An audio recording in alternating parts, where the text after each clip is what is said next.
Everyone needs the coffee for deer camp.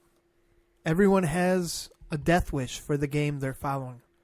Everyone needs crack in a cup. So this episode, it's not your typical hunting episode. Hold on, time out. Don't forget to get your to-go. And harness your superpowers. Oh, we'll talk about that too. Death Wish Coffee, fueled by Deathcast, the world's strongest coffee. Crack in a cup. Liquid crack, as Norman Reedus quote-unquote says about this coffee.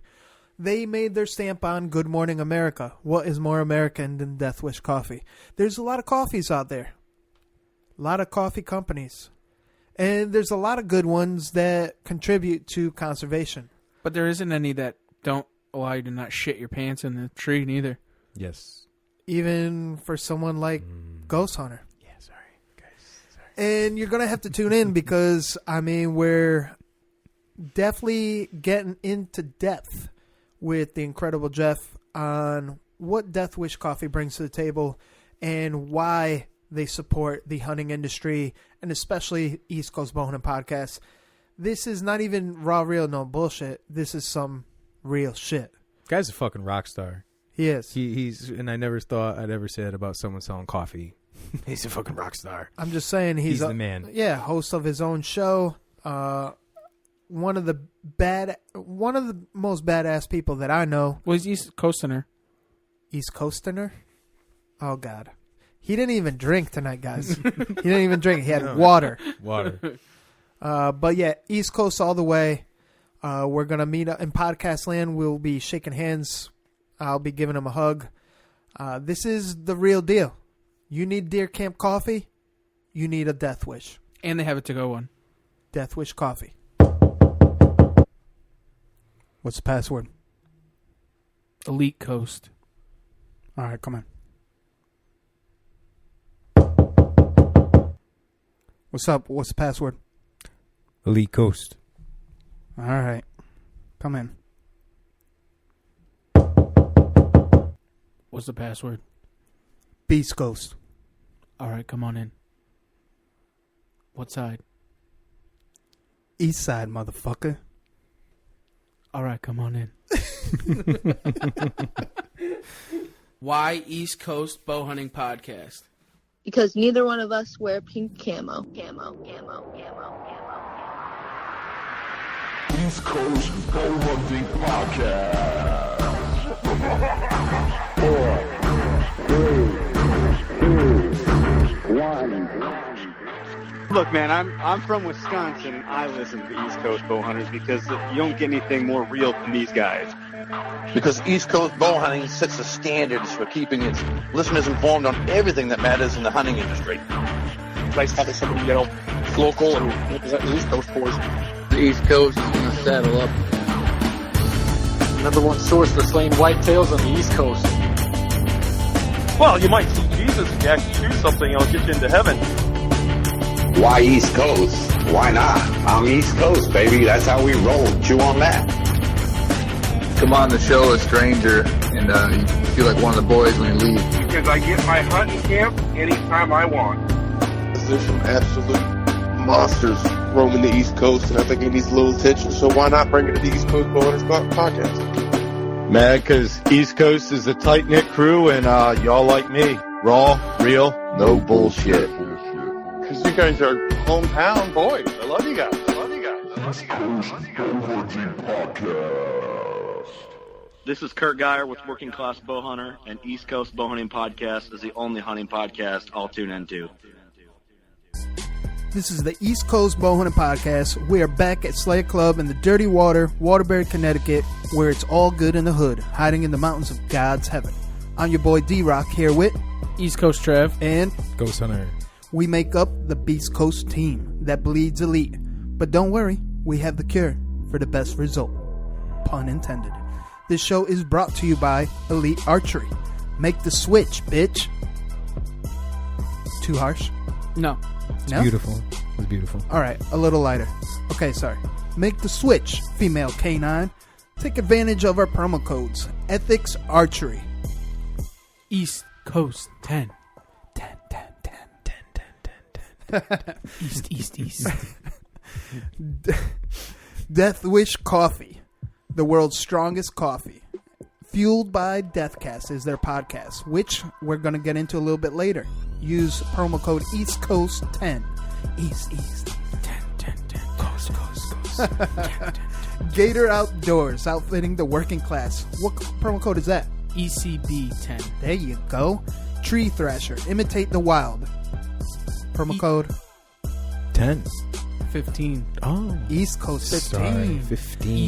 They love us. 15. Yeah, they love us a little more than the other ones, I think.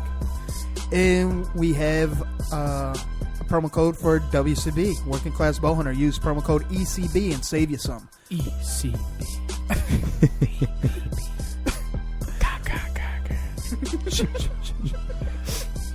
We are the East Coast Bowhunter Podcast, and we're here as always for new and old hunters by sharing our experiences in the woods through playing and slaying.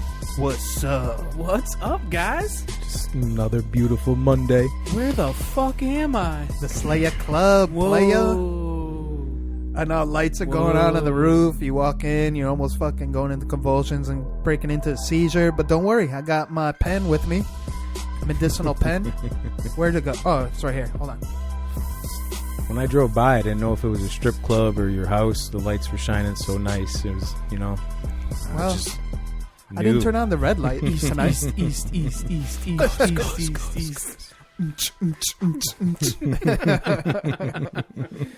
Oh, man. You know what? Let's get right into it. I want to get into... Ooh, what was that sound? What in the fuck? Yeah. Doesn't that sound nice? This will sound better.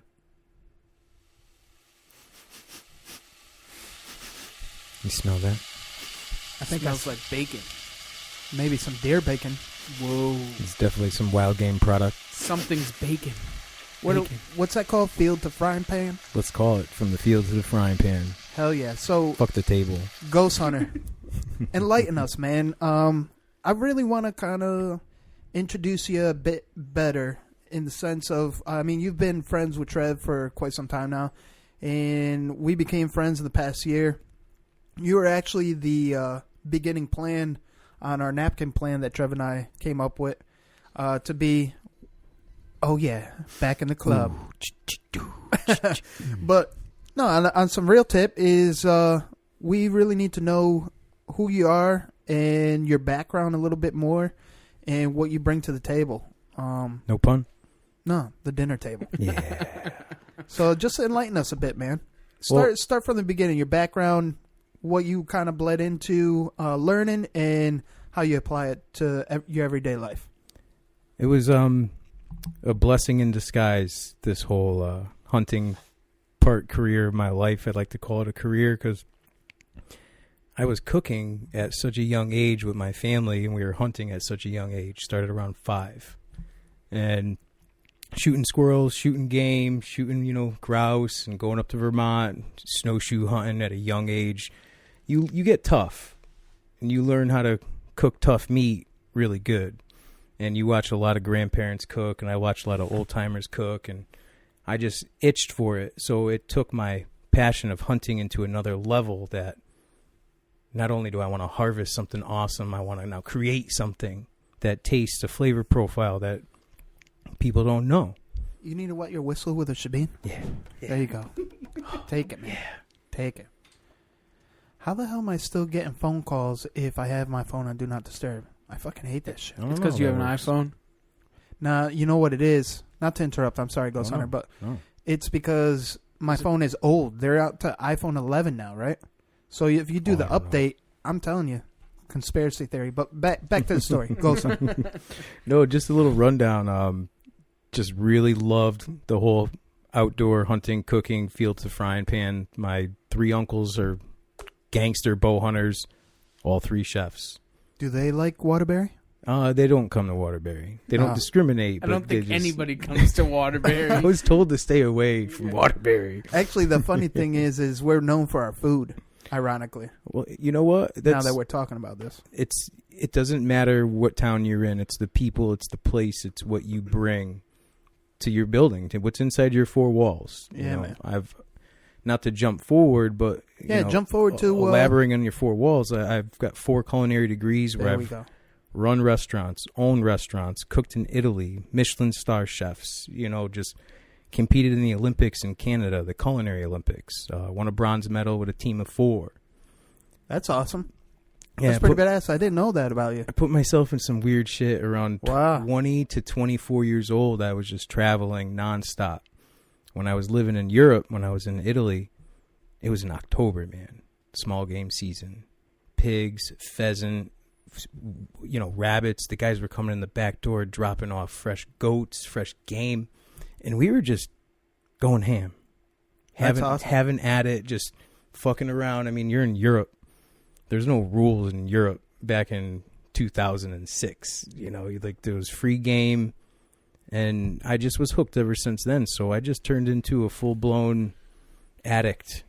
I just absolute. If I'm not in the kitchen, I'm in the woods. If I'm not in the woods, I'm on the water. Those 3 things. That's what we do. And at night, you're in the bed with your lovely Mrs. woman? Ghost Hunter. Mrs. Ghost Hunter. You should see the fucking shirt I just bought her. I'm gonna post it later. I'm going to blur out her face, but it says, to make her look like a ghost? Yeah. I vow to always love you even during deer hunting season. Because shit's starting to get dicey. Yeah, and it's only November 5th. So trust me, I know. Fucked. I know. It's always good in the hood when I'm home from hunting, but as soon as that trip starts coming up the day before, what I always text you, Trev. Yeah. I'm fucked. Yeah. I'm sleeping on the couch. Yeah, I'm in the fucking doghouse again. You know, it's that balance, man. It's tough to deal with, but at the same time, it's necessary. So it's very necessary. That's why, unfortunately, I wasn't with you guys last week. Once a year, we plan a trip right before Halloween because she knows that's the death of me after Halloween. It's usually you don't see me until Thanksgiving, so she supports it. Or maybe Christmas. Well, it depends on what we get down. So are you going to be here in deer camp this month, you think? I have the week off. Oh, that's awesome. I took the week off. I'm not necessarily going to leave some of these deer that I'm chasing for the full week, but I'm going to come down and cook and hunt a couple days with you guys. And, that'd be dope. Yeah. That'd be dope so you can meet the Nor'easter boys and stuff. Definitely. We always have a good time. Actually, Trev, we should make it our mission to make sure they get some blood on the ground this time around. Absolutely. And I think we should take one step above and probably run dub sets and film them. So this way they could use it for their promo purposes. I think that'd be really cool, man. Because you and I, we're going to get, and Ghost Hunter, we're all going to get our shit. Whether it be that weekend or not, we should really make it a mission to make sure they get a blood on the ground. I'm hoping that I shoot the biggest deer in my life in New York the week before, so I don't even have to think about shooting a deer in Connecticut when I get back home for the rest of the season. That's going to happen. We'll get that. We'll get to that in a moment. Actually, so what do you bring to the table now? So what I'm bringing to the table now is I sold my restaurant. Someone very dear in my family got a very severe cancer, and I decided that family's more important than running a restaurant every single day.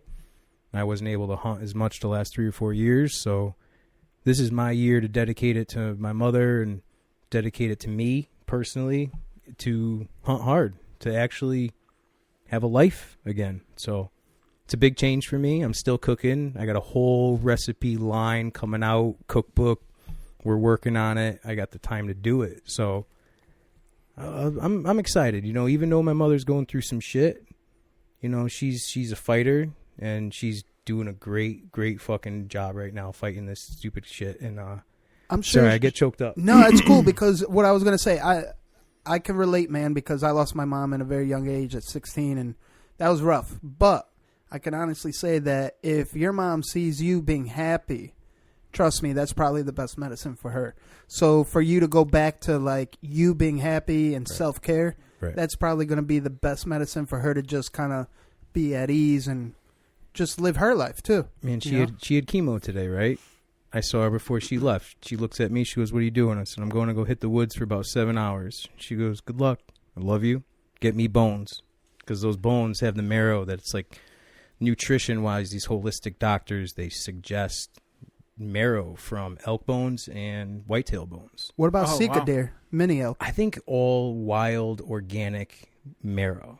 like red meat, marrow, bones from like femurs and vertebrae and spine. It's like, bro, if you want, I got 2 aged ones in the fridge right now, and the last one's almost all clean of meat too.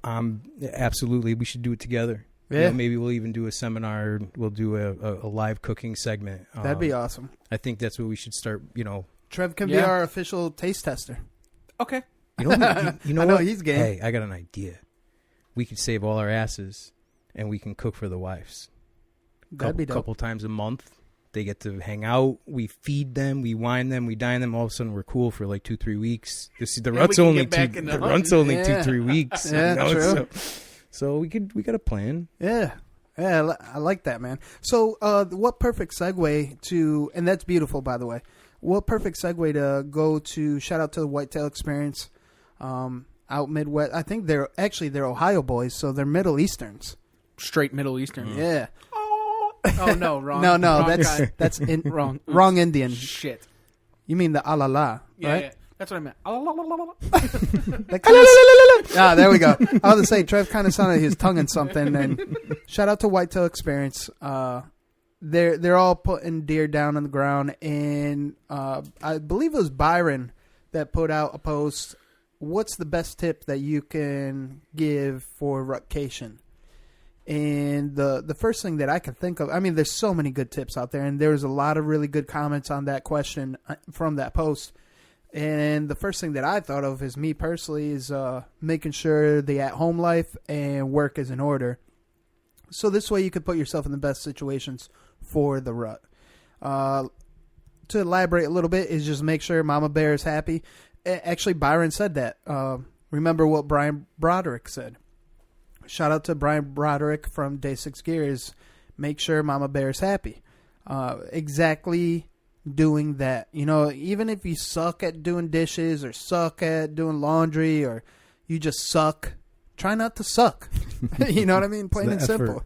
Yeah. Really try. Show the effort. So this way they see that you do love them. You are trying and they are important to you. But so is rut. It's a big fucking deal. It is. It happens for roughly 2 to sometimes 4 weeks a year. If you're lucky. Yeah. If you're lucky. And you get hardcore rut in this state, you're looking at like 8 to 10 days. Like hardcore. Yeah. And then they lock down, and then you're dry for 3-4 days, and then the young guys are back on their feet, and then maybe you get another 3 or 4 after that. Right. But we need this moon, man. This rut moon. Rut moon. What do you mean by that? The next moon phase. Well, we're at 52% right now. So the next one will be full. So then we have 24 hours of light, and that's going to kick off the estrus, and things are just going to be on fucking fire, dude. Usually, like around the 18th is when you get that daylight, perfect amount of time in the day that triggers those does to go into heat, and they just does and bros. It's all about does and bros. I was looking at does all night. I think it's going to be before the 18th, though. With the moon. You just reminded me of that meme. It could be. What do you got? The meme of the couple in bed and the dude's hunched over his phone. Oh, yeah. Because he just said, I'm looking at... What is he thinking about? I wonder who he's texting. And you're just looking at your trail cams, looking at all the does. Oh, I got... I'd rather look at buck pictures than fucking other women. Like, I don't need any other women. Exactly. I don't have time for that. One shit. is enough. Yeah. One is enough. I love Mrs. Ghost Hunter. I don't know how people do that. Like, whatever your forte is and whatever you're into, I don't know how you do more than one. I mean, shit. No. Especially if you're a hunter. It's like hunting takes up so much effort. Like thought process. Focus. Oh, my God. And I mean, I've been up since 4 o'clock going strong. Hung 2 stands today. Saw a fucking giant, an absolute giant. Yeah, that was a giant. CT buck giant. Yeah. They're out there, man. They're out there. And I hate to There's say no deer this. here. There's no deer here. No, I mean, shit. East Coast gets shitted on a lot because not everyone is like, oh, I want to go hunt the East Coast. But guess what? From tip to tip, they're here. I mean, you got moose. Stay out. You go from moose to bear to whitetail to hog, elk, deer, gator. I mean, shit. Yeah, even elk and PA. Turkey. Right. We have the biggest turkey, right? The Eastern, yeah. Them shits are fucking nasty. They're like fucking dinosaurs. They're almost eye level with me. I'm kind of short, but I've seen some almost eye level. It gets weird. Fucking monsters. Velociraptors. I'm not that short. So, yeah, man, we're looking forward to the monthly recipes of what you bring to the table, which is going to be really cool, man, and legit. So you're going to help out a lot of folks at home. And then this way they don't get the makeshift Mexican recipes for me. You know? And there's nothing wrong with that. And what I want to do is take the fear out of the kitchen. Take the fear out of using cuts of meat that you don't know anything about and turning it into something fucking awesome. And that goes down into using every bit of that animal. And what's best is, like, instead of someone asking us, hey, how do you cook shank? And me, well, I usually stab shank. I don't cook it. You know? That's something that you carry around in jail, right? Yeah, exactly. Oh, man. No, so, Trev, I'm sorry. Go ahead. No, the last part about the whole cooking thing is throughout the whole segments and throughout the season, I really want to know what you guys are wanting to learn as well, too. You know, chime in, message me on Instagram, Ghost Hunter 89. I don't even know what it is. What am I? 80? Yeah, something like that. Yeah, something. Just look me up, Ghost Hunter. Yeah, you can find it through all of us somewhere. Yeah, he likes you our can posts ask me sometimes. whatever you want to do. Yeah, so just whatever you guys want to know, just chime in, let me know. You guys know how to get a hold of us. Yeah. Yeah, well, and that's part of it, too. We respond. If we don't respond, hit us up again. And actually, I'm taking this moment right now. There is one tree stand safety harness that I was supposed to send out, but I can't find the message. And he actually wrote a killer review. I think it was SoCal something or other. Please reach out again. We have the harness. It's just my dumbass can't find the message.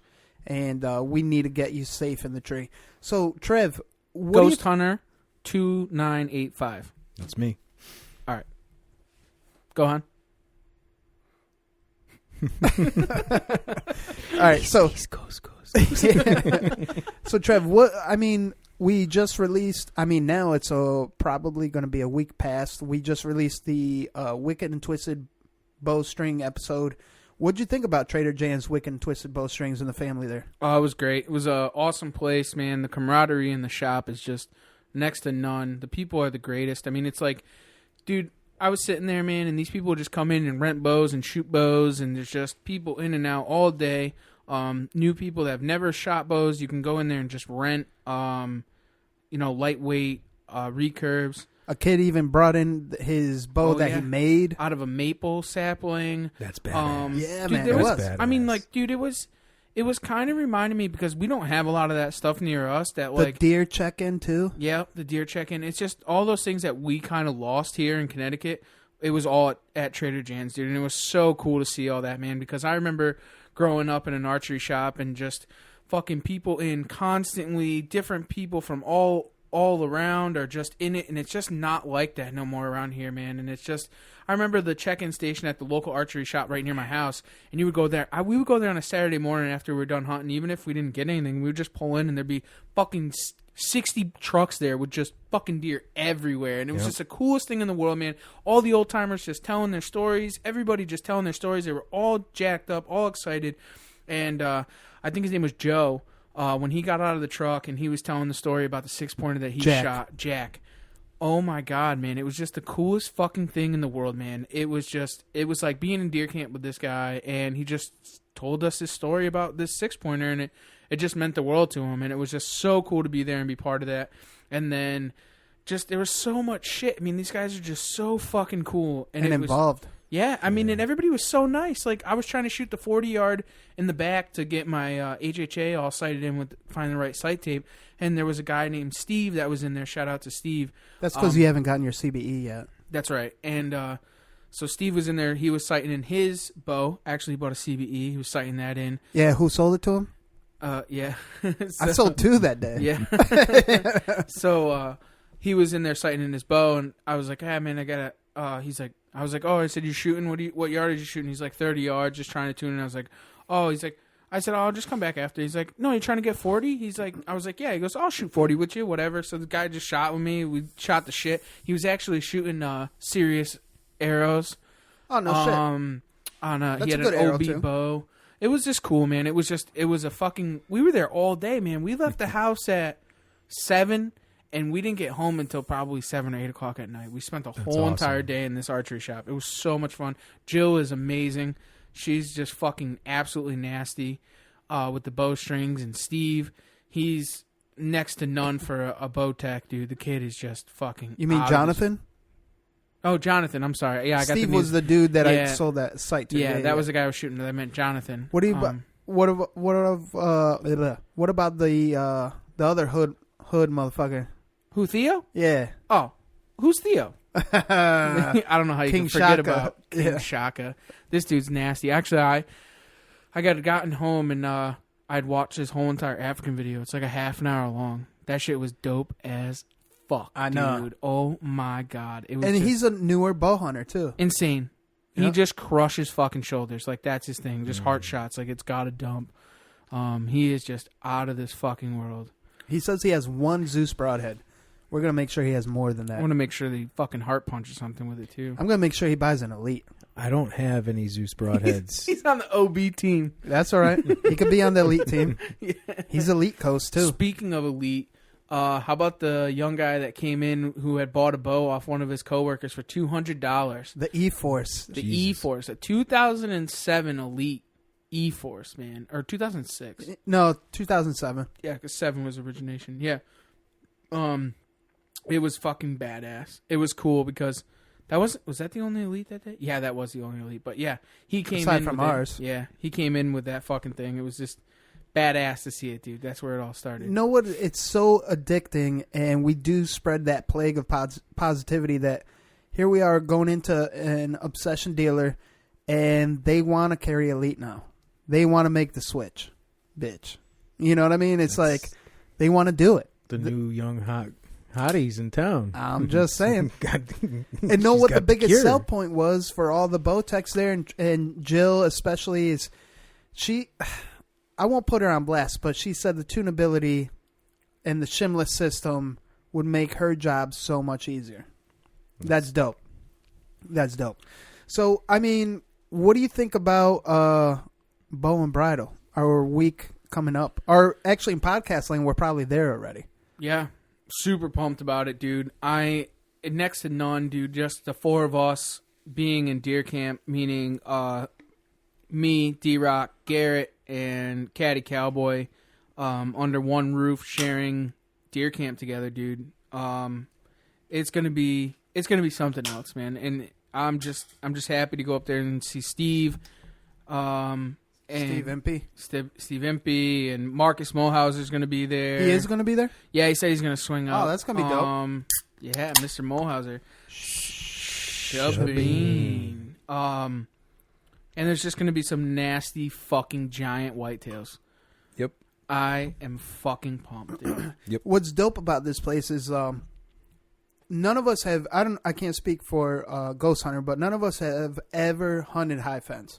No, I haven't.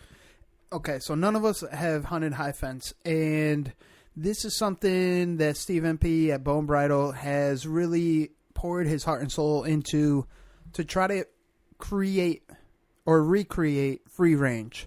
So to speak, kind of play God, I guess, in so many words, because it's a 2,000-acre parcel. Yes, it's still high fence. Yes, it is expanding. I thought it was 3,000. No. 2,000. Yeah, it's 2. He owns 3,000, but only 2,000 is fenced in. So it is expanding, but he does it. What I would say, I mean, if you're going to do it the right way, he does it the right way. Like, you're not hunting feeders. You're not hunting, what's it called? Shit, drawing a blank right now. Bait. You're not hunting bait. So it's no like feeders, no bait, no. I mean, you're not hunting that. Yeah. He No, does you're have hunting them. natural areas. Yeah, and this dude his passion is for farming and growing deer. And he started with one genetic species, one set of genetics in the very beginning.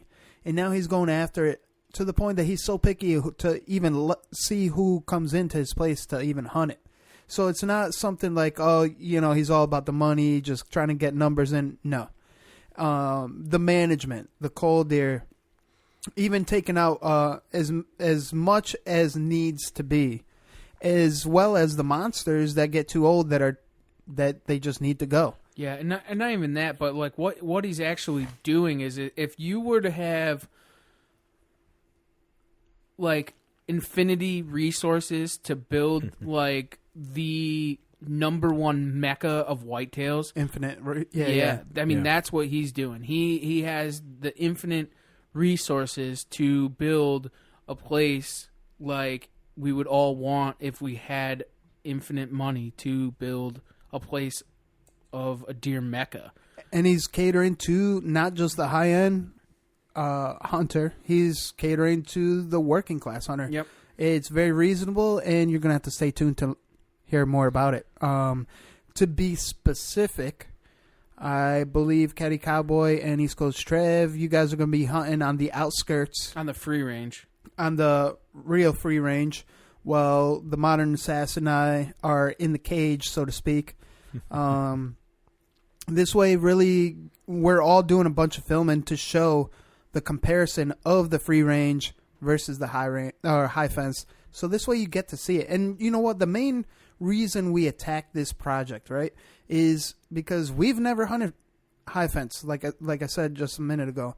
And how are you going to know how that feeling is or that experience unless you try it? I think every hunter, if they are capable of, it wouldn't be a bad idea to just try it, to see what it's all about, because not every hunter out there has the time or ability to hunt like we do. We murder public lands. Yeah. That's what we aim for. We have our own private pieces that we try to manage ourselves, and we have the opportunity, so why not? You know, that's how you educate yourself and experience something out of the norm. So our mission is to enjoy all aspects of hunting.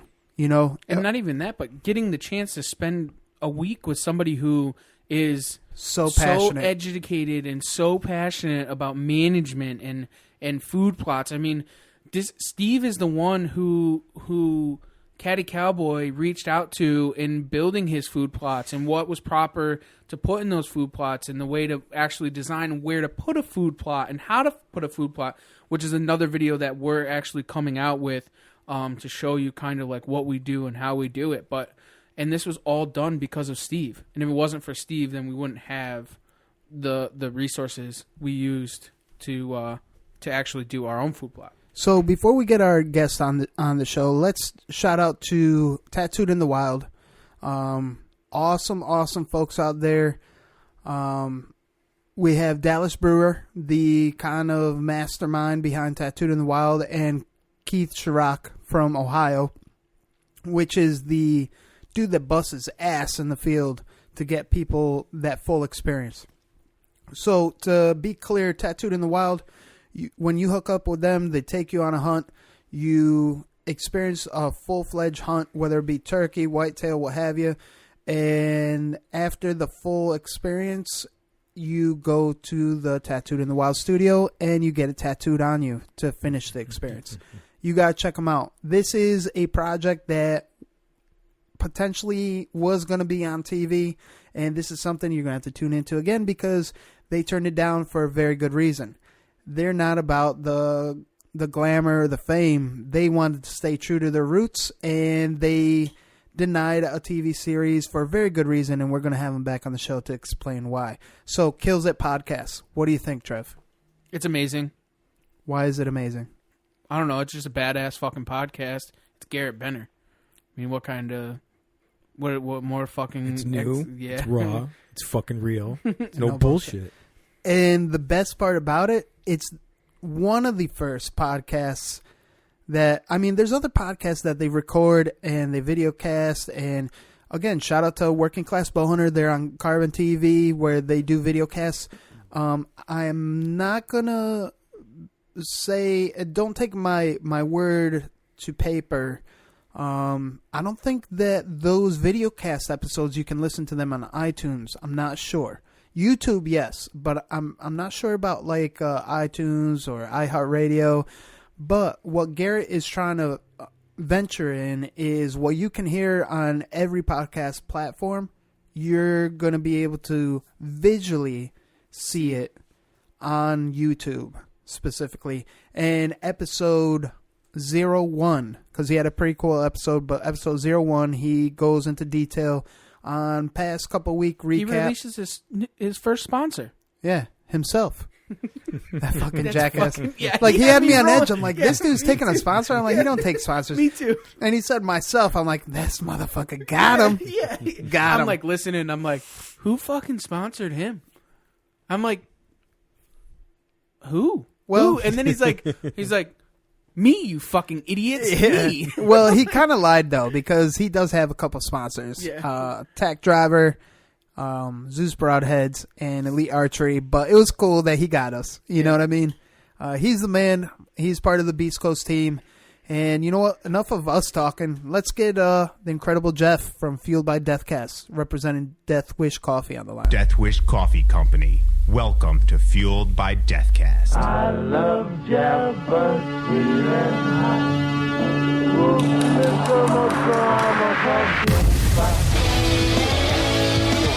Death Wish Coffee presents Fueled by Deathcast. All right, we're back on the line with incredible Jeff from the Fueled by Deathcast podcast.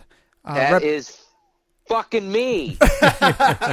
Hell yeah, man. So this is really cool because, I mean, mid-hunting season, right now it's rut for us. I don't know if you know much about hunting or not, but you do know a little bit about the East Coast and East Coast Bowhunting podcast. So we are humbled to have you on the show, our coffee sponsor, because every hunter needs the world's strongest coffee in their cup. I agree with that, and I know next to nothing about hunting, or I'm literally schooling y'all, and I know everything about. No, I don't know anything about it. But I am very curious about it because you know what's really cool about the show that you guys have is, you know, the passion that people have for the sport, for the hobby. And that's what we're all about at Death Wish Coffee, you know, is fueling people's passions. Hell yeah. And you know what? It's funny you mentioned that because, believe it or not, I mean, I know I could speak for myself. I feel like we're one and the same because I look at your office, like where you stay, and you have like comic book heroes and figurines. And I have East Coast Strav and Ghost Hunter here at my place, my studio here. I'm actually in the hood, Waterbury, Connecticut. But they walk into like my display of toys and like memorabilia of comic book heroes. I got Pokemon shit, old ass Ouija board. So it's like, it's pretty cool to be one and the same, so to speak. So start us off right, Jeff. Tell us who you are, where you're from, and where we can find you. All right. I am Jeff Ayers, otherwise known as the Incredible Jeff. I am from Saratoga Springs, New York, upstate New York, and I work for the Death Wish Coffee Company. And people can find me pretty much throughout everything that Death Wish puts out, pretty much social media-wise. Like I do a lot with our podcast space and a lot of our video and audio production as well for, you know, various things. And I get to have a lot of fun being me, which is weird. That's fucking awesome. That is, man. That's the best, man. There's nothing better than just being yourself. And it's true. That in itself, it's pretty cool, the team that you represent and you're a part of. I mean, I found Death Wish Coffee through your podcast, actually. And it's been an explosion of a brand, actually. It's East Coast #1, which is huge.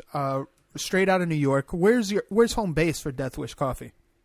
All right, so the long story long is that in 2012, owner and creator Mike Brown, he was co-owner of a coffee shop in Saratoga Springs, New York, called Saratoga Coffee Traders, and it was failing, and he wanted to figure out a way to make a really strong cup of coffee for his customers, because customers would always come in and be like, what's your strongest cup of coffee? And, you know, he'd give them espresso or he'd give them, you know, some dark roast, and they'd like it okay, but he wanted to make something that they'd be really jazzed about. So he went mad scientist and created what would become Death Wish Coffee. And that was 2012 in Saratoga Springs and in a basement of a coffee shop. And that basically bore the company that you know today, which you found out about.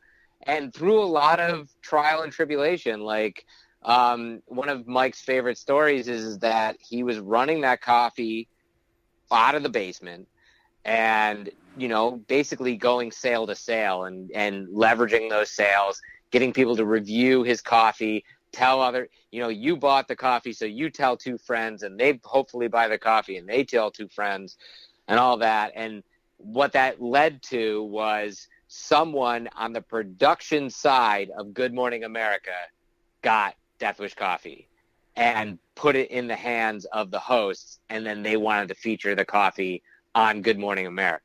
Hell yeah.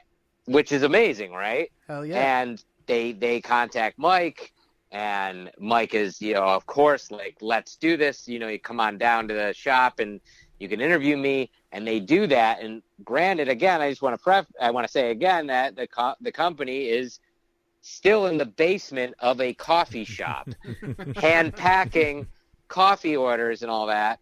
And then the next day, I mean, this was almost a year after the coffee company had started, but still, the next day after getting that phone call and taping the thing, it's on Good Morning America, and he goes from getting like 2 orders a day to 20,000. Jesus. Wow. So Death Wish Coffee got kicked off of Amazon, got kicked off of eBay for life, and got completely banned from the seller site that they were on because they just could not fulfill the orders. But Mike doubled down and was like, I'm going to do my best. I'm going to fulfill these orders. And it took months. There were orders that should have been fulfilled in a week, and 2 months later, he finally was able to get the coffee to the person. But he did it, and he did whatever it took, refunded people, that whole customer service, angle for it, and was able to build it into what it is today. Which is what we say, Death Wish Coffee, crack in a cup. It is crack in a cup. It really is crack in a cup. One of my favorite, you guys are literally echoing one of my favorite quotes ever. When we came out with our cold brew, our canned cold brew coffee, Norman Reedus, Daryl from The Walking Dead, tried it and said the exact same thing. So you guys are in good company. He said, this is literally liquid crack. That's what I call it that all the time. I think that's a great, like, I don't know, endorsement. I'm not even talking on the celebrity angle. Even you guys saying that. When anyone says the product that we're putting out, it, like, likens it to crack. Yo, look, let me just say this. Crack is terrible. It's a terrible drug. It did terrible things. But boy, did it sell well. It really kept you awake. that whole model was a really great model. You never see a crackhead falling asleep in a tree stand. No, fuck no. And they still sell it today. So it's true. It's very true. Have a cup of your coffee. You could drag like 4 deer at one time. Oh, man, that's great. That's great. I just love the fact that on the bag it says, harness your superpowers. Bro, it's got a warning label on it. It's got a warning label on warning. my coffee. I'll explain both those parts. So the first part, the warning label, that kind of stems from where Mike, the owner and creator, that's where he kind of came up with the idea. When he was coming up with this idea of World's Strongest Coffee, his famous story, which I love, is that when he was going to create this coffee, he did a Google search. Now, go back to 2011, 2012, right? He goes on the internet, and he does a search for the world's strongest coffee, and nothing came up. Really? It didn't exist. That's why he did it. Like, because he was just like, wow, here's a market. There's no such thing. Nobody's saying it. Nobody's saying they have the strongest coffee. There's no such thing, so maybe I could do that. So, like, again, he goes to the mad scientist, and he makes that happen. But then he thinks about, how am I going to brand this? How am I going to make it, where his idea was, if I were to have this bag of coffee or this cup of coffee or whatever, and it was in your kitchen, at your apartment or your house or whatever, and it's on your kitchen counter, why the fuck are you going to pick it up? Because of the logo. Exactly. His mindset was, I have to create something where you're going to go, I got to pick that up. I have to. I can't let that sit on the counter. And so he thought of like the old world poison bottles, those old like toxic warning labels. Yeah. You know, they like from like Looney Tunes and shit. Yeah, I was gonna say like the old Bugs Bunny cartoons when like they'd make a potion and like the skull and crossbones would come out. You know, like it's like the thing that 100% has a warning label on it is like, do not touch this. What are you gonna do? I'm gonna touch this. You're gonna fucking touch it, right? Yeah. Like the big red button you're not supposed to touch because it's gonna implode. Exactly. What's the first thing you do? You punch the big red button. Exactly. So he comes up with that idea, and that's the original label for sure. We've had that forever. So the other side of that, the whole, harness your superpower, that was born from us really getting into the comic book space. And you brought that up earlier, like in my studio, I have a lot of effigies to comic book creators and comics and all that kind of stuff. And that is twofold. One, I am a huge nerd. I've been a comic book fan my entire life, and that is a lot of me in there. Amen, but also, brother. But also, too, Death Wish Coffee really wanted to get into the comic book space, and we did that in a very organic way. Like, Mike wanted to be a part of this community because one of my favorite stories that I tell a lot is that as a comic book fan and someone who is like a nerd fan about it, who loves like original artwork, and all that other stuff, if you ever go to a comic book convention and you look at the original artwork, and I'm talking gold and silver age artwork on the big sheets of paper where they block out all the panels and all that stuff. They're drawn in, it's hand lettered. I dare you to find one without a coffee stain on it. Ooh. Oh yeah, that's a good point to bring up. The entire industry runs on coffee because these poor people, these poor men and women, are up all hours of night writing and drawing and inking and lettering the comics and love. And so, Mike really wanted to be part of this space. And now we can say that we really are part of the comic book space. We have our own comic book, Death Wish Coffee Presents Odin Force. Issue 3 is about to come out. That's awesome. Subscribe to deathwishcoffee.com and you'll know when that comes out. And it's going to be a free comic that's going to be added to every order. We've done it with the last 2 issues, and all 3 issues are going to be available digitally too, which is really rad. Yeah, that's dope. Get a comic book with coffee?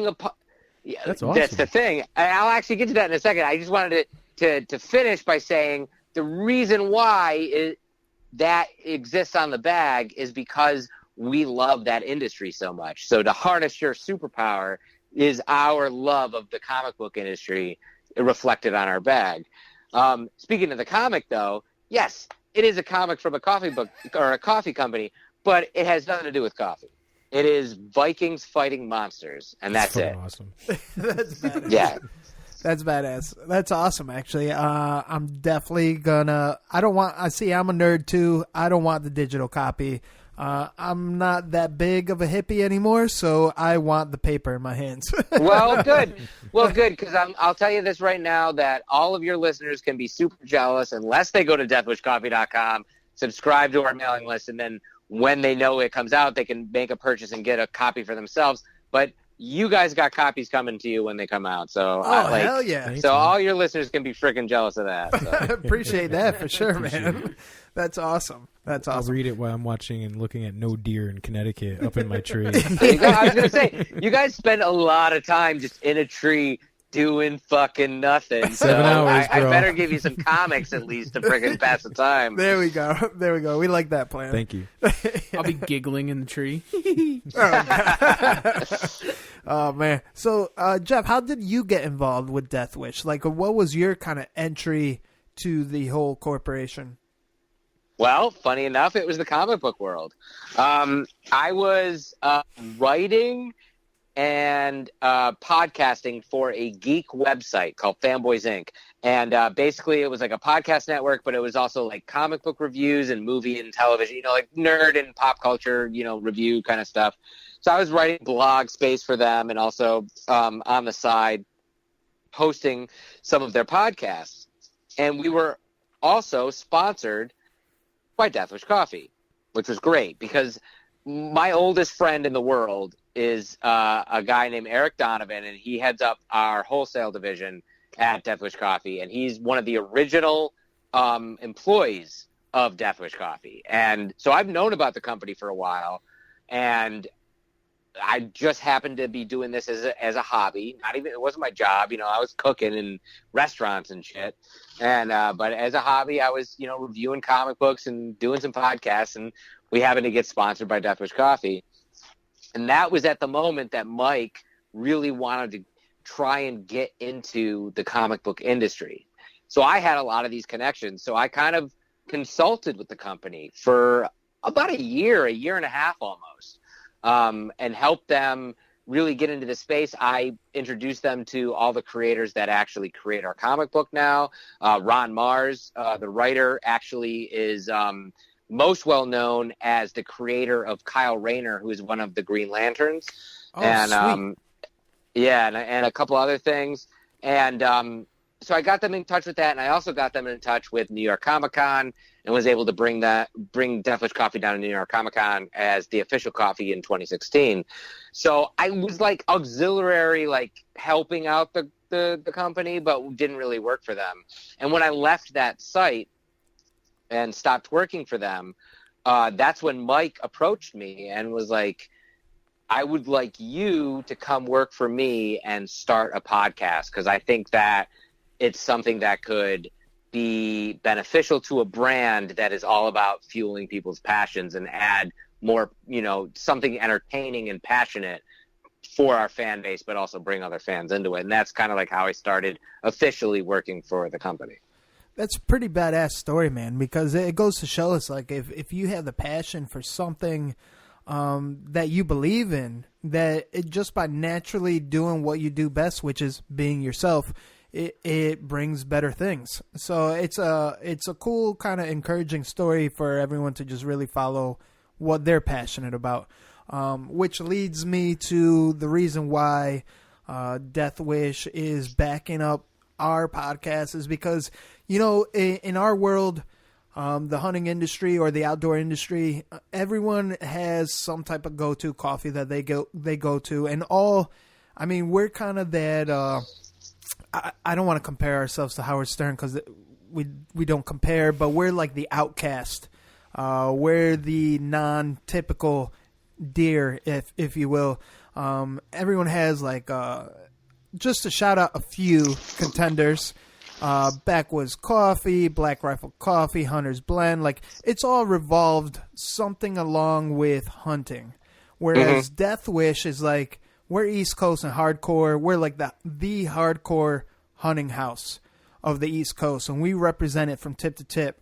And just to wake up and pour that Death Wish into our mug is yeah, this deer has a fucking Death Wish this morning. You know what I'm like? Straight fuel. It is fuel. Crack in a cup. It's we're waking up when the sun isn't even up yet, so we need something to really get us up and going. Or even when we're doing them all day sits. So I guess what I'm trying to say is how do you think Death Wish fits in the outdoor industry, in your perspective? All right, I'll give you first. First, I think that we fit in that perspective is you are outdoors. You are tracking. You are getting ready to, hopefully make the shot that's going to make the kill. But that's a lot of work and a lot of time and a lot of patience going into that, right? I'm not going to call any coffee out, but Death Wish Coffee, we pride ourselves on a low-acid coffee, and a coffee that's not going to hurt your gut, and a coffee that's going to give you the most caffeine you possibly can, but not make you basically go have to shit your pants. So we can be with you while you got to be patient. So I'll say it to start there, because I think from the chemistry of the coffee, I think we're the cleanest cup of coffee for anybody who's, really putting the time into, making the perfect hunt, which takes a lot of time. That's awesome. So I love how you fit that. That was amazing. Hold on, there's a but I'll keep going. The other side of it is, I think Death Wish coffee is perfect for the hunting community because, sure, there are a lot of companies out there that are catering to your lifestyle. We are catering to your passion. We are part of your lifestyle because you're passionate.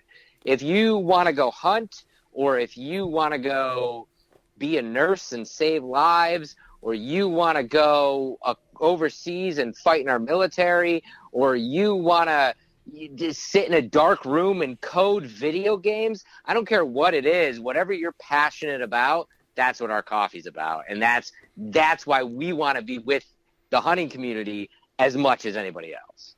Boom. Amen. Boom. I mean, shit.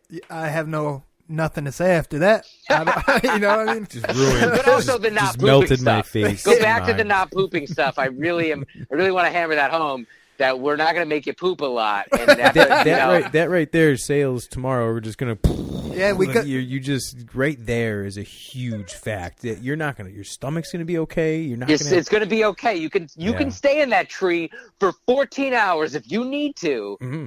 No, I can't make that claim. Even after 14 hours. Even after 14 hours, I got to poop. I'm sorry. I don't care. It'll be dark. Okay. It's past the coffee at that point. I don't care what it is. We can leave the baby wipes at home. Yeah, exactly. I'll add to that. Here's my question for you guys. What do you do when you're in a tree stand and you got to poop? What do you do? Trev, start us off. I get down and go home. Really? You go all the way home? It's the end of the day. Or do you come back? No. I'll come back if I have to, but sometimes I don't know. I kind of prepare myself for this, so I don't. Some people just get down, go to the bathroom, dig a hole, and then get back up in the tree and keep on hunting. Damn. What about you, Ghost Hunter? I don't even get down. Oh, damn. You bring a bucket? No, I bring real heavy-duty gallon Ziploc bags. Oh, my God. And plastic gloves, latex gloves, and I hammer down. I think I just puked a little in my mouth. Wow. I think I just I don't. If I have to get down, I'll get down. But I'm still going in a bag. I'm not digging no hole. I've dug enough fucking holes in my life. Wait a minute. I've done it. Wait a minute. I'm dead serious. What do you do with the bag after you Ziploc it? Put it in his backpack. No, wait. So, Let me answer. No, I'm dead serious. I have a pretty big backpack. I have a 55-gallon trash bag that I use in case I ever need it as a poncho, a tarp, anything. I'm weird. I'm ghost hunter. Shit gets weird out in the woods. Literally? I take that huge bag and put that little bag of shit in that huge bag, tie it up, Ziploc, and I carry my shit out with me. So what do you do when you put it after that big black bag? Do you hang it on your bow hanger, or what? Is it in your pack, or what do you do? Just leave it at the bottom of your tree. I think I just puked again, man. I'm telling you, it's fine. Shit. I've shot the things you learn about your friends. Do you know I've shot deer with shit at the bottom of my tree before? Wow. Yeah, that is wild. Jeff, I never even knew this about this guy. I'm so glad I pulled this scab off, guy. Hey, I've been elk hunting, and you walk in 4 miles one way. I'm not walking 4 miles to go to the bathroom. You make it work. Holy shit! I've lost socks. Okay, I believe it. Seriously though, as a guy who doesn't hunt, like I've thought about this a lot. Like if I've been tracking an animal for hours in the woods and I gotta poop really bad, like what am I gonna do? Like I'm so glad that you guys all have a different answer. I think that's amazing. D-Rock, what do you do? Well, I can't top your story. I'm actually known to be the guy that takes forever in the shitter first thing in the morning because I actually, I'm an older gentleman. Just vacate. Yeah, I'm 38 years old now. My birthday was on the 17th of October, so Happy birthday. Thanks, man. I'm an old man now, so what I actually do, I get up, I take a shit, and then after taking that morning shit, I walk around some to kind of process that some more, and if I have to, I'll take my second shits of the morning, and then I go in the woods. So I haven't run into that predicament. One good piece of advice, though, is don't have Mexican the night before you hunt. Or Chinese. I bet. But I can't top Ghost Hunter, man. That story, like I said, man, it's I've done it. I've done it more than I once. learned something tonight. Yeah, me I don't too. know if I wanted Amazing. to learn it though. Yeah. I'm sorry, guys. Going back to the tree stand and having having the coffee that doesn't ruin your stomach. Yes. I will tell you this much: is the thermos Oh, yeah. tumblers are fucking dynamite in the tree stand. Not only do the Death Wish tumbler thermos, I guess, is that what you call them? Yeah. Yeah, Okay. Denver's thermos. Yeah. Yeah, whatever. So those, I'll tell you this, is that A, they seal up so nice that you can't even smell the coffee. And B, Yeah.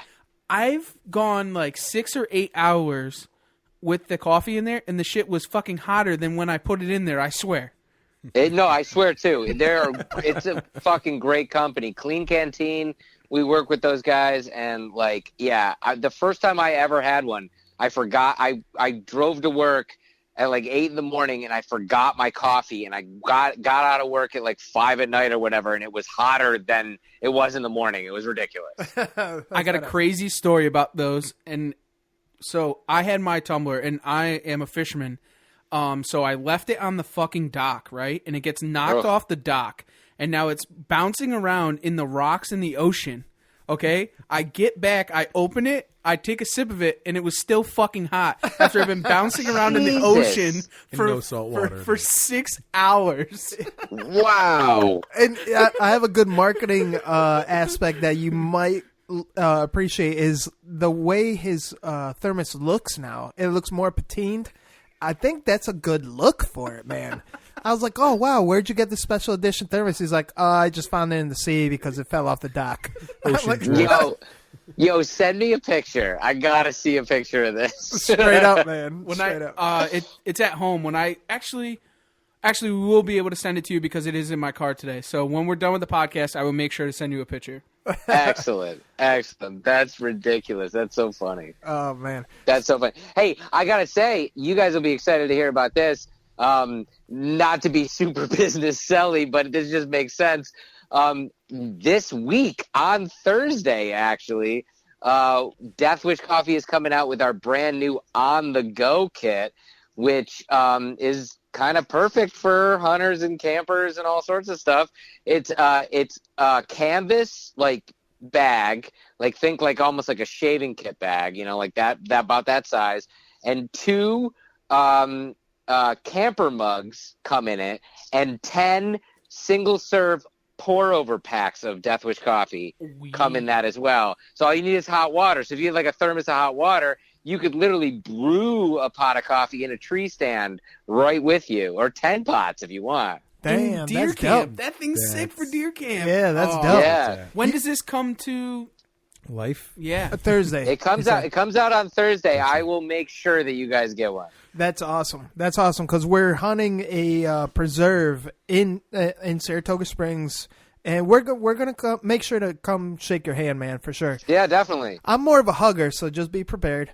That's okay. I like hugs. All right, and you know what? It's cool. In podcast land, we'll probably release this coming Monday, but we'll make sure to reciprocate and advertise this on the go kit for you. Well, we're already doing it, because even if you're releasing it on Monday, like, I mean, we're making a bunch of these. They're not gonna like sell out before that. They'll be around for at least almost probably to the end of the year. We made a bunch. Oh, hell yeah! So yeah, Cool. so we're hoping everybody gets their hands on them, and they're gonna make great Christmas presents for yeah. the hunter or camper or on the go person in your life. So That's awesome, man.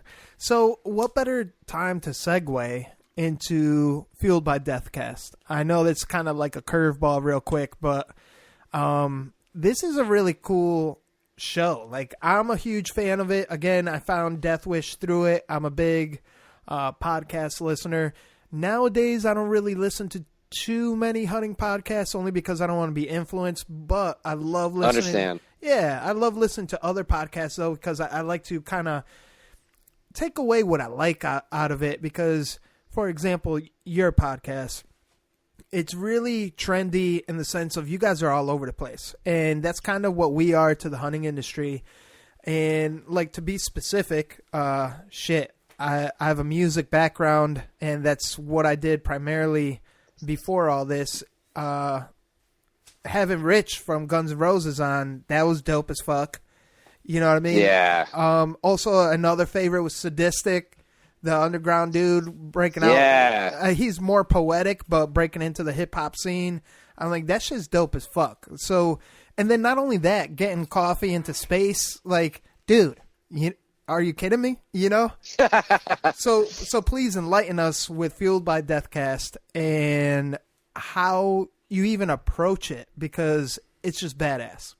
Well, thank you very much. But like, let me start by saying, like, you hit the nail on the head. Like, I mean, I listen to a lot of podcasts too for the same reason, and I listen to podcasts not just for entertainment, but to glean what I like and what I don't like out of them, because even that little bit helps you create a better show. And I say that to anybody out there who wants it, because the greatest thing about podcasts is you could start one. If you like, anybody who's listening right now, you could start one on your smartphone in your pocket. Like, you can do it, but to get good at it, you need to listen to them and know what you like and what you don't like, and kind of craft it towards that. And that's a really good thing to do. You know, I do that a lot as well. But my show, it is very eclectic. I really enjoy doing it. When Mike brought me on with the company to start the podcast, I told him straight off, I was like, I'm not going to start a podcast about coffee, because that'll be boring, and I will get 3 episodes in and there'll be nothing to talk about. That's it. Like, you know, like, there's only so much you could talk about fucking coffee.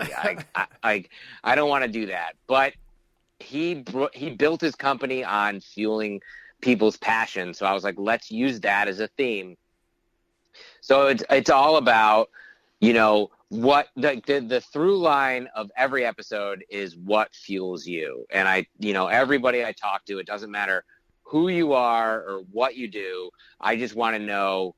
I want to know who you are, why you do the things you do, and what fuels you to do those things, you know, like, and I think that creates in itself a really interesting and valuable conversation about life and passion in general, because life isn't fun if you're not jazzed about something. If you don't care about anything, life sucks. And then you die.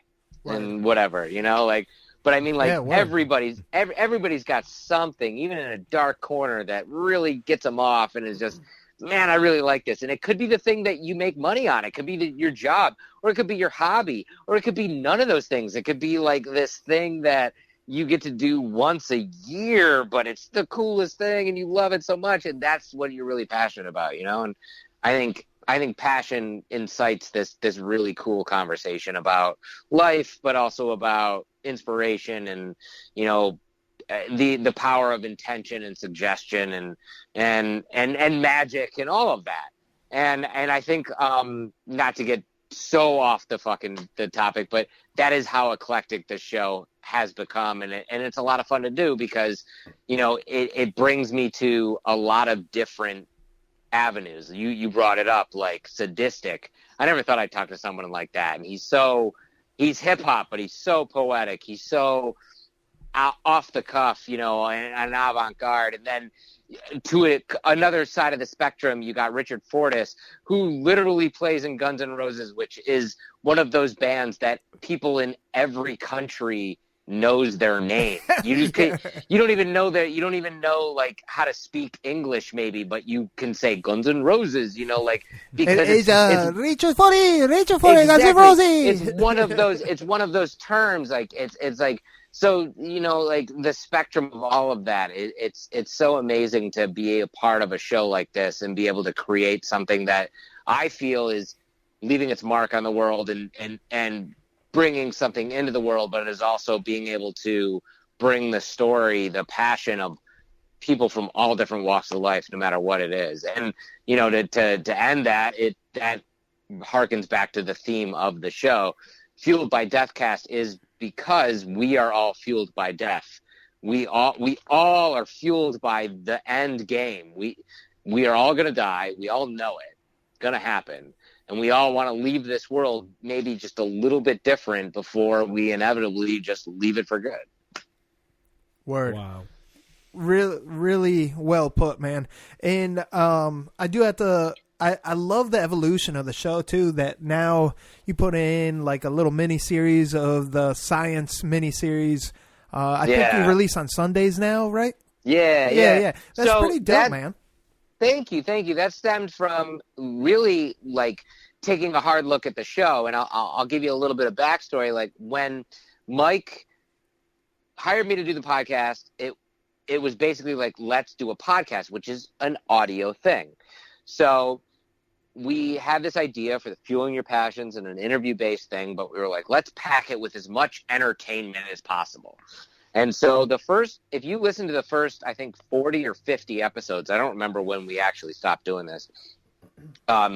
They start off with the intro like we did it, and then we would do the science segment, and then we would do this thing called the Death Wish Death List, and we would talk about celebrities that would die every week, and then we would do Death Wish You a happy birthday, and we wish community members happy birthdays, and then we do the Death Wish update, which would talk about like products that were coming out or whatever, and then we would have other segments like the roast where Dustin and I would get like mad about something, and then after all of that we would get into the interview. And after 40 or 50 episodes, I took a look at the show and I was like, we're packing too much into this.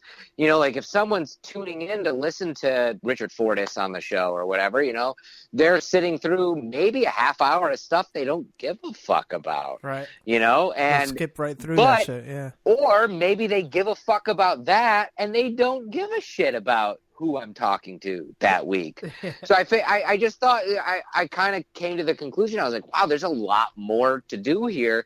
So the best performing part out of all that, the thing that we got the most comments about, the thing that people were most excited about was that science segment. So that kind of was like, okay, that can be its own thing. And so now, like you said, there's a mini science episode every single Sunday, and the podcast itself, Fueled by Deathcats, with the interview, which is now just the interview, it's just an intro into the interview, that comes out every Thursday. That's dope. I like it, man. I like it because with any good thing there comes evolution. And I'm going to put in our shameless plug is we are sponsored by Nor'easter Game Calls out of Maine, specifically Carmel, Maine. We started with our ECB Blood Series game call, and we've evolved to the Evolution Series, which is a game changer. I mean, we have world-renowned hunters, very well-known hunters that use it, and they say that there's no game call like it. So right now we're running a special. You get two of them. You get your Nor'easter ECB koozie, a free lanyard.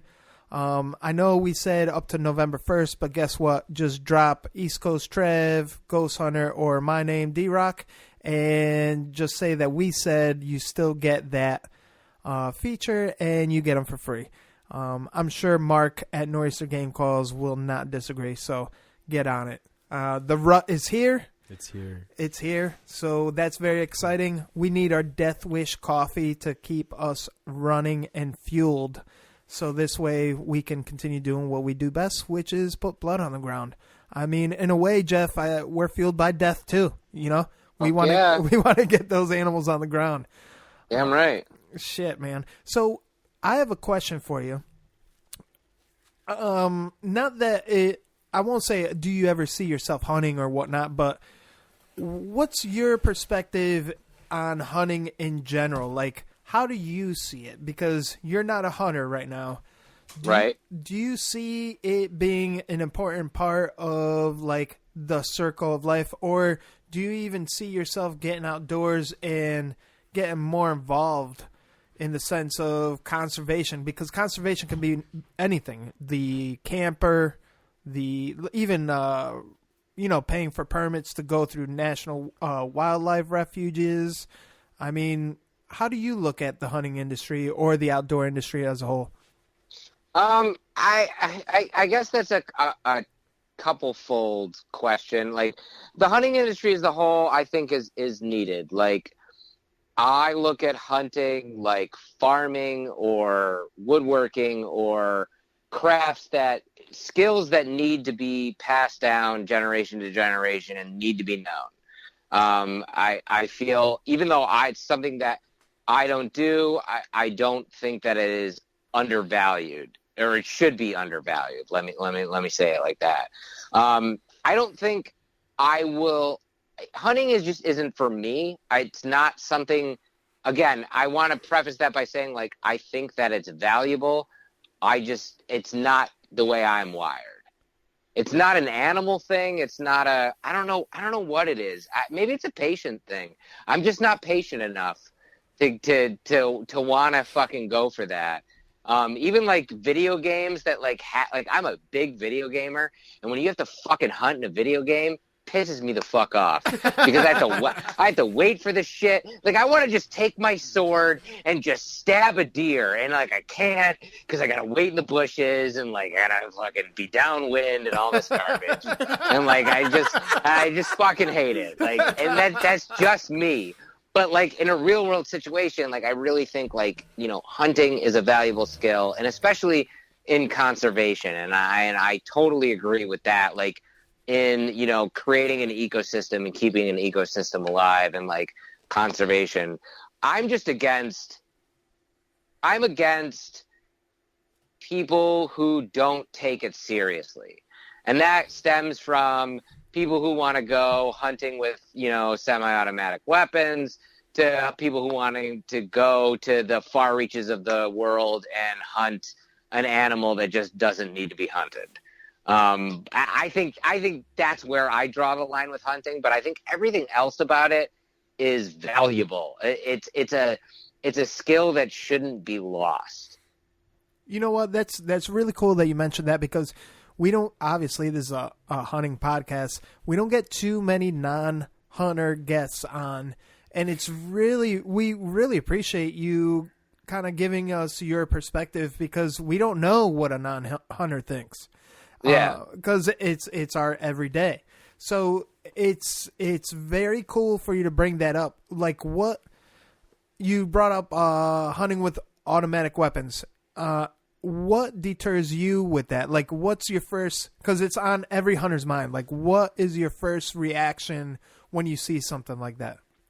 To me, there's no skill. Like, if you're going.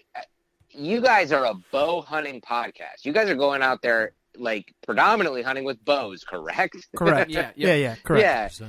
So, I mean, there's a lot of skill involved in that. If you're able to take a semi-automatic or automatic weapon and fire multiple things, I don't care what they are, multiple projectiles at your target in a very few amount of seconds, then to me that takes the skill out of it.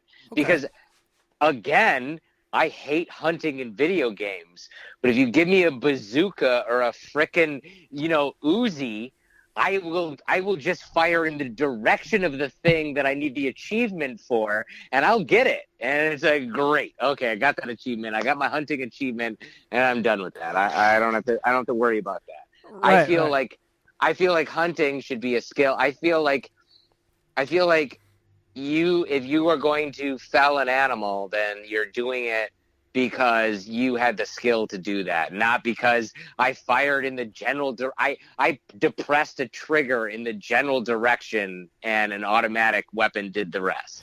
You know what? Much respect to that, because I mean, to an extent, I definitely agree. Because there are some hunters that are unskilled that will use that, because.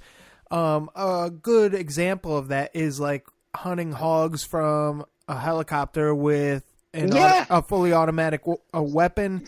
That actually does take some skill, and the best of the best don't fire off randomly in that general direction, which is an acquired skill with much practice, because it's super tough. But again, I do see your point, because you put someone that just has more money than to know what to do with and put them in that same chopper.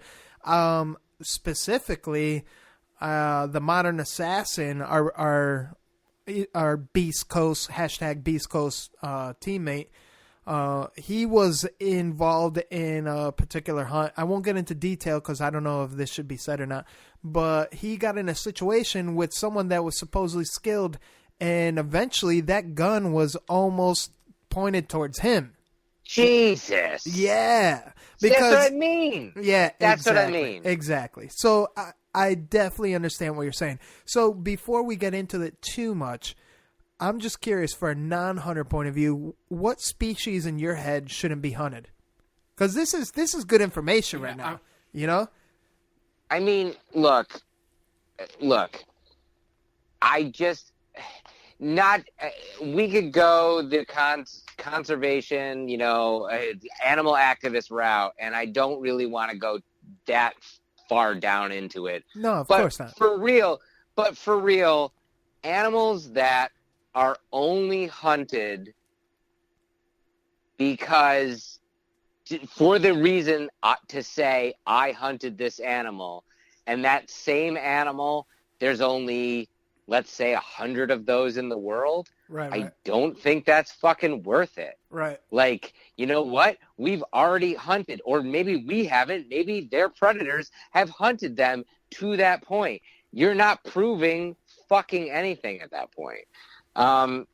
I understand it's such a fucking weird thing for me because like I understand from a hunter's perspective, the ultimate game, that idea that, that there are animals out there that are the hardest to fucking hunt because you never see them.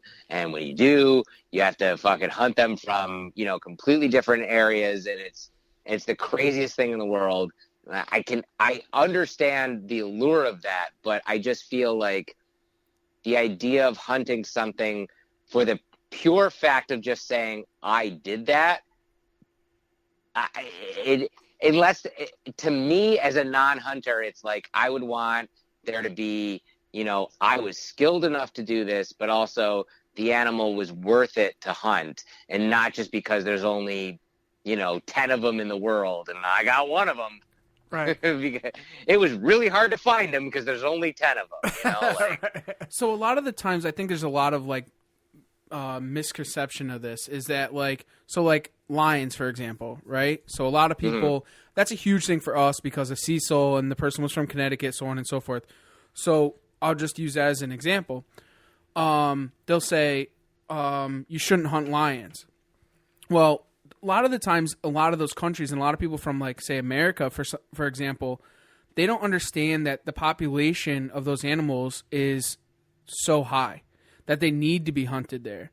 And not even that, but, if a hunter does come from America to Africa to hunt a lion, for example, that's $30,000. That goes back into the economy, into the tribes. And the meat gets donated to the tribes also. I know that there is some animals that are out there that some people hunt for no reason. Right. I Which guess I that agree are, with are Jeff trophy. on that. I Yeah. 110% agree with you. But there is some animals that some people, I guess, get misconstrued about that are actually need to be hunted in these areas. Right. You know what I'm saying?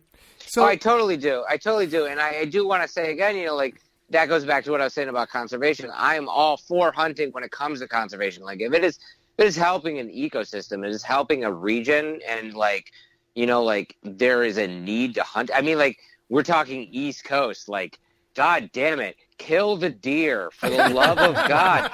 There are so many deer. And that's why, every time deer hunting season comes around, there's just posters that are there's deer, fucking kill them, please. It's always like that. And I get that. Conservation is a thing, but No, I totally agree with you. I just wanted to stiffen it up as far as kind of just people that may not, because say that if they're your listeners and they come to listen to this, that there is other animals out there, because some people kind of get misconstrued about what is a trophy animal, what needs to be hunted, what doesn't need to be hunted. But you're absolutely right. There is some animals that are just hunted because the person has more money than they know what to do with, and they're able to kill that animal. Right. Yeah. No, that's cool, man. And it's nice to hear that a non-hunter is for conservation and hunting. Because at the end of the day, I mean, shit, Jeff, if shit hits the fan, bro, You got friends in Connecticut. It's like you can come to our tribe and we'll help you eat. You know? Yeah. just bring that coffee though. Of course, but again, that's going back to what I was saying. Like, I feel like this is a skill that needs to be passed down. It needs to be honed. It needs to be, championed by people. Even though it's not something that I'm into, I'm glad that there are people like you guys who are, so passionate about hunting, because it is a skill that I don't think should be lost in humanity. Right. Maybe one day Death Wish might, you could talk to the man upstairs and be like, you know what? We need to slide into the hunting industry a little bit more. And we're more than glad to be that representation. And hopefully we do you guys right. That's the most important, especially with all our sponsors, is like we really try. We don't take on sponsors that we don't believe in, number one. And then number two, it's something that we use in our hunt. Like it's essential.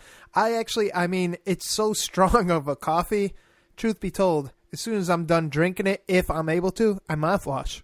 Because that shit is strong as fuck. Yeah, you know what I mean? I drink Death Wish every single day. I literally drink Death Wish every single day. I love it. It's awesome. And he used to dip. So the combination of dip and Death Wish coffee, he used to come out with dragon breath. Yes. Yes. Oh, man. You made it to one of our ending segments. Okay. Ninja tip of the day. What do you have for anything outdoors advice or even a life hack? Ninja tip of the day. Ninja tip of the day. Okay.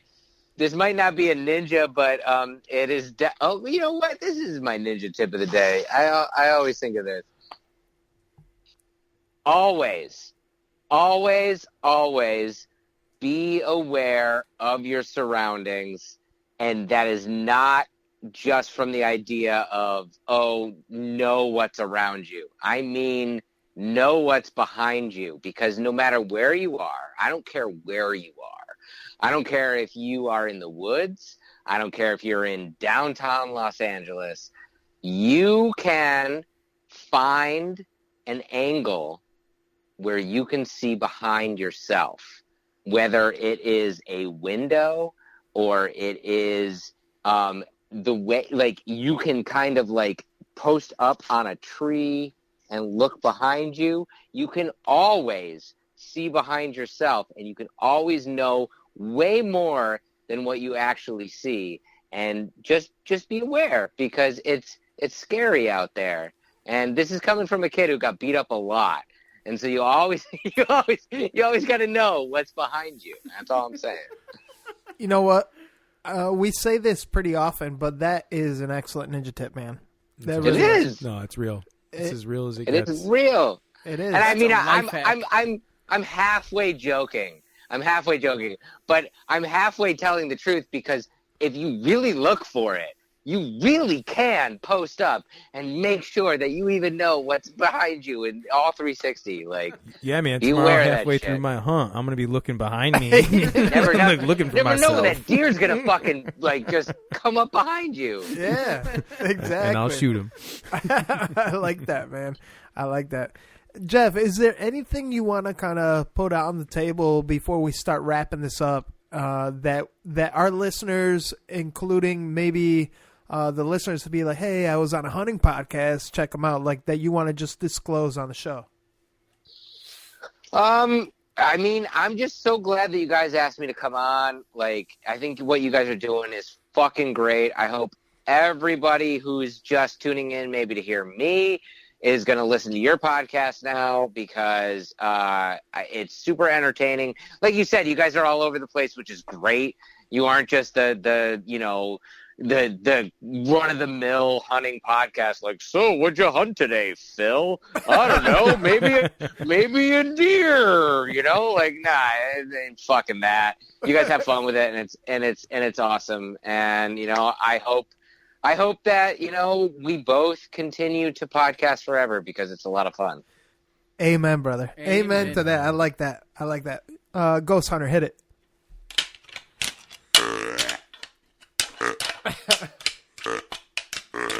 All right. Could you imagine the shit that's going through his head I right know, now? Jeff's like, what the fuck is this shit? I love it. So what this segment is what rattles your antlers. Sort of like Peter Griffin, what grinds your gears, what rattles your antlers in life in general, man. Oh, man, what rattles my antlers? God, so much. There's so many things in life that just You know what fucking rattles my antlers is fucking when you walk into any place, like a supermarket or like a retail store or whatever, and somebody, and I know they're just doing their job, you know, they come up to you and they're like, "Can I help you with anything?" And you, being the person you are polite or not, and say, you know, like, "No, I don't need any help," or like, "No, thank you," or "No, thank you very much," or whatever, and you try to go about your day and they fucking accost you again, it's like, I want to set you on fire. Like, I tried to be fucking nice, and like when those types of people double down, it's like, I already told you to fucking go away. Like, and I feel like there's times that I should go into stores and just be like, when people try to come up to me, just be like, "No, go the fuck away. Go the fuck off away from me." That fucking rattles Get the my fuck antlers. away from me. Fucking hate it. Oh, man, I love that. That's Remind me to never ask Jeff if he needs help. No, ask me once. That's fine. Because sometimes I do. You know, like, honest to God, I've been in like a Home Depot or whatever looking for a fucking, I don't know, whatever, you know, and somebody will come up to me and be like, "Can I help you?" And I was like, "Thank you. Yes, I'm looking for this motherfucking thing." So sure. But do you work in retail? And even then, sometimes those employees are like, "Are you special needs? Because you're not helping me right now." It's like true. I'm gonna get shit for this, but like a Walmart employee, it's like, for some reason, I'm in the sporting goods department, and I ask an employee that's like, and Kills It podcast with Garrett Benner. He brought this very same notion up. There'll be 6 employees hovering around the sporting goods department, and none of them can fucking help you. And you have to wait there for like 20 minutes to get that one specialty. It's like, what the fuck do you know that's more special than these 6 other employees? No, now? actually, I work in the painting section, but I can get someone to help you. So why are you here? It's like, fuck. Why? Oh, man, I love it. I love it, man. Jeff, I mean, really quick, we're going to do Round of Positivity, but I want you to close us out with the Round of Positivity and let us know exactly where we can find you again, because this has been an awesome, awesome episode. Much needed, kind of back away a bit from just always talking about killing shit and hunting. Like, this is coffee that people need in their life. So, Round of Positivity, Trev. Oh, it's me, as always. Thank you. I appreciate it. I will take the mic. Anyways, Round of Positivity. Once again, I just want to say thank you, Jeff, for taking the time to spend a little bit of time with us this evening. And also thank you to Death Wish Coffee for all that you do for this podcast. But A Round of Positivity is exactly what D-Rock said, just a step back and to enjoy talking to somebody on a podcast that's not hunting and something a little bit different and somebody that's fucking badass. Awesome. Ghost Hunter, what do you have? My Round of Positivity has to go, honestly, to you, Jeff, because not just with your support and your coffee and everything you do for us, but the way you take pride in what you sell and what you stand by, and like how you sold coffee. You weren't even wanting to get paid for it. You just loved it. The passion, the desire, you give me positivity to just keep grinding and just keep doing what I'm passionate about. So thank you. Awesome. My Round of Positivity is just this right now, getting Death Wish Coffee on the show. And not just that, fueled by Deathcast with the incredible Jeff. Jeff, you're a badass. I was one of those dudes. I was a jock growing up, but also a nerd. So I always stuck up for all of us because I'm a nerd. And that's the best positive thing that I could say is we always knew what was best for the rest of the jocks. You know what I mean? And that's why we're here. So Jeff, what do you got? Round of positivity. All right. My round of positivity is that something that we talked about very early on in this show is that the power of intention and putting stuff out in the world, it is the best thing. It's the best thing. If you're passionate about something, go do that thing. Go be a part of that thing. And you guys embody that more than anyone. You know, I think everybody who is a fan of East Coast Bowhunting Podcast is amazing, and I think everybody else should be a fan of you guys, and that's because of the passion you put into it. And again, you know, you put that passion out into the world, and it just makes the world a better place, but it also makes everything else better because you're passionate about everything. And one final time, because you asked for it, if you guys are looking for more of my stupid garbage, you can find me at Fueled by Deathcast, wherever social media is, and also deathwishcoffee.com. Awesome, man. What better way to close it on that step? Stay stepping. And stay slaying.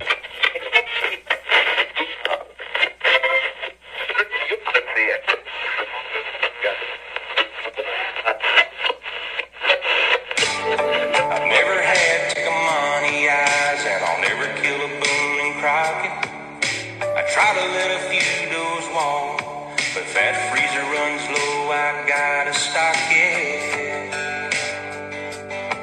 These scrub bucks got no mask, darn sure no drop times, but this chili has deer burger in it tonight. Dude, where did this podcast go? Straight to hell. Yeah, speaking of hell, check out East Coast Bowhunting Podcast. We keep it real on East Coast. First of all, I'm addicted to the show. I like that. That's cool. Heart, you live it, you breathe it. It's a whole different world. Just East Coast has a little bit more of an edge and a grind. It's a fantastic thing. You guys are fucking awesome.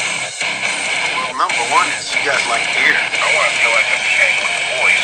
You're the guys that showed up. But I actually saw Jesus. The point where it is now where it's insane. Let's get the fuck out of here. Just want to get the realest people possible in the industry. And you're just going to piss people off. You're not doing it right. Nothing forced. All fucking natural.